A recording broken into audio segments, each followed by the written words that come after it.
Super রান্না করো। I am very impressed. Thank you. তোমার জন্য তো সারা জীবন রান্না করতে আমার কোনো সমস্যা নাই। তাহলে কি একটা কাজ করবো নাকি, তোমাকে পার্মানেন্ট বুয়া হিসাবে অ্যাপয়েন্টমেন্ট দিয়ে দিই? এটা কি আমার জন্য? জি না, তোমাদের ক্লাসে আকলিমা নামের একটা মেয়ে আছে না, ওকে গিয়ে বলবা যে এটা রাজ দিছে।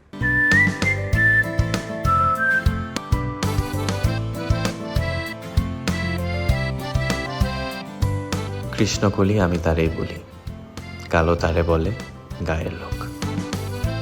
মেঘলা দিনে দেখেছিলাম মাঠে কালো মেঘের কালো হরিণ চোখ। ঘোমটা মাথায় ছিল না তার মোটে, মুক্তবেণী পিঠের পরে লোটে। কালো তা সে যতই কালো হোক, দেখেছি তার কালো হরিণ চোখ। তুমি যতই নিজেকে লুকিয়ে রাখো, আমার চোখ তোমাকে ঠিকই খুঁজে নিয়েছে। তোমার প্রেমময় দৃষ্টি থেকে আমি নিজেকে উপেক্ষা করতে পারিনি। ছুটির ঘন্টার পরে আমি তোমার অপেক্ষায় থাকব। ইতি, রাজ। কেমন আছো আকলিমা? হুম। আবার কি ধরনের অ্যান্সার? মানে ভালো না খারাপ কিছু তো একটা বলো। তুমি কি নার্ভাস? একটু।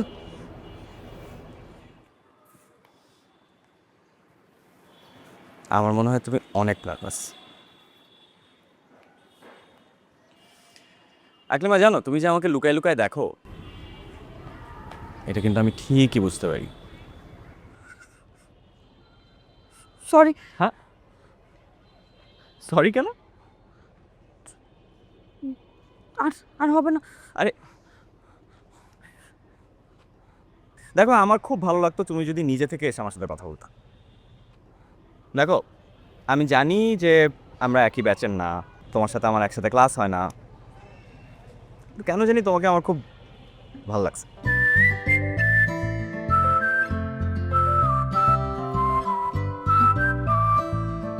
হ্যাঁ হ্যাঁ, মানে দেখো, আমি জানি তুমি সায়েন্স ডিপার্টমেন্টের সবচেয়ে ভালো স্টুডেন্ট, টপার, খুব ভদ্র মেয়ে, কিন্তু আমি এটা জানি না তোমাকে আমার কেন ভালো লাগছে, কিন্তু জানি তোমাকে আমার ভালো লাগছে।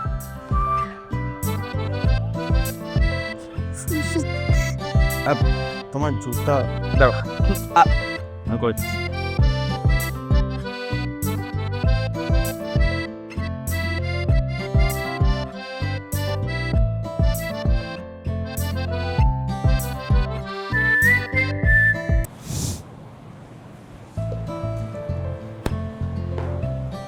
এখন না, বাসায় যায় তারপরে দেখো।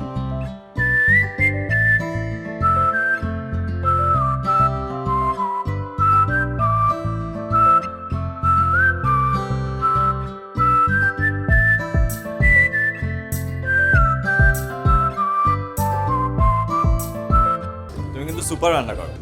I am very impressed. Thank you.